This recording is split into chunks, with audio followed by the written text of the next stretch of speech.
before I get too much into this video, I need to update you a little bit. When I wrote this,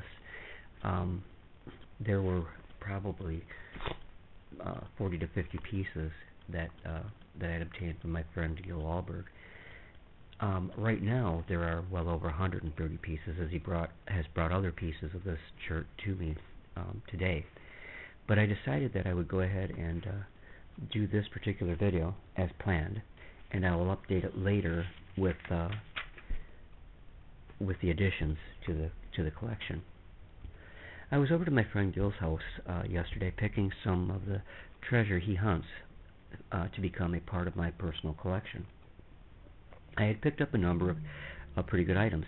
Gil had given me a ride, so when we were leaving to bring me back home is when I fortuitously spotted the best pieces there at his house. And I've been there many times this past summer, and they were always there, but this is the first time they caught my eye, and they were outside in the driveway. So anywhere, somewhere close by here in Saginaw, Gil had found a place where a lot of chert, which is a flint-type stone, was dumped for some reason. I think it might have been used on the railroad tracks. Flint is like, or chert, as I said, is like flint, and the Native Americans used it extensively in producing arrowheads, spear points, knives, and as well as other tools. The chert was piled into something at the end of his driveway, and it really caught my attention because it didn't look at all like local chert. These pieces are banded, or layered, if you will. Its colors are various shades of gray and also black, and it's pretty, rather exotic looking, and I wondered what the source of it was.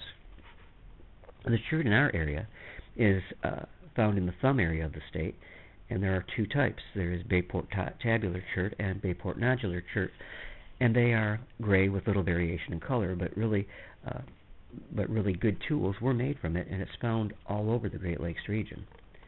I began to look at the 50 or 60 pieces of the banded chert which he had brought home, and straightway I began finding pieces that were in various stages of tool manufacture. So I randomly picked out 5 pieces that are very, very cool, and made arrangements with Gil to get the rest of them in a couple of days, and they will make a terrific display.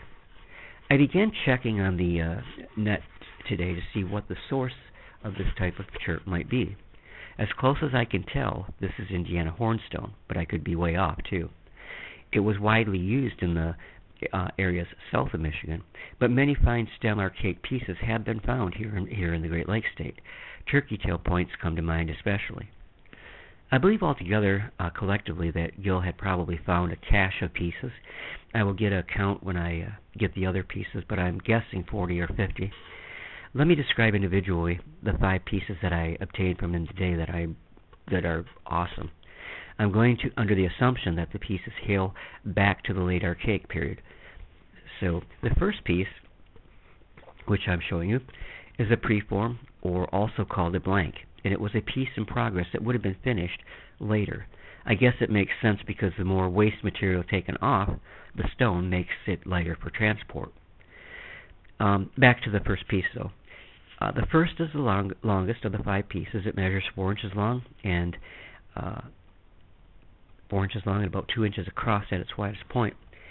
It has been worked on both sides, with the top having a dorsal ridge, something which is present on most arrowheads and spears. The opposite end of the point looks as though it had would have been made into a stem, and that part, which would be the stem, has a very waxy sheen to it, which indicates it was being treated with heat to make it stronger. Even though this is a piece in the making, it shows great workmanship and is a very attractive piece. And the second artifact is a wedge shape, and it was likely going to be made into a handheld knife or even an arrowhead, though a lot of material would have to be removed to make it into an arrow. This is triangular in shape, with all 3 sides showing nice napping, and this could be called an ovate preform due to its shape. This piece does have light gray banding, but this piece is predominantly large black bands, and this measures about 3 inches by 1.5 inches by 1.5 inches. And the third piece is a bit on the crude side, but was still being worked into its final shape. There are some visible crystals on the flat side, and there are tiny specks of copper. They are smaller than a period at the end of the sentence, but the copper is there. This is broader across at its base and rounds to a point where it's displayed some very fine pressure flaking on the edge, making it quite sharp. I believe in its final form it would have been a triangular handheld knife, and this measures about 2.5 inches by 2.5 by 3/4 of an inch. Artifact number 4 is a really beautiful stone with the white bands swirling and twisting about. This curves to a sharp edge, which is pressure flaked again to be sharp. This could have been made into an adze blade to be used in working wood.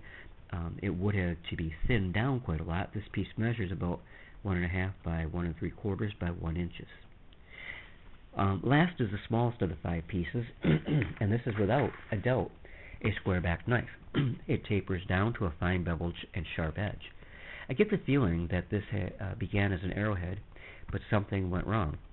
On the one side, this has the prominent dorsal ridge, and while the back is flat, there were 3 large flakes removed from it. Very nice piece, and this one measures 1 3/4 inches by 1 1/4 inch by 1/2 inch. I am confident when I obtain the remaining pieces there will be more artifacts that were completed or being completed when they were left behind for some unknown reason. I will update this video after I receive those remaining pieces from Gil. Thanks for stopping by, and please leave your comments, as I would love to hear from you. Good night, and God bless. Just one additional note. Again, I wrote this when I obtained those first 5 pieces from Gil. The rest of them are here, and he will be going back to the site to pick up what else he can find. So I will be doing, within the next few days, an updated account of these artifacts made from this beautifully banded chert. Alright, again, thank you, and have a good night.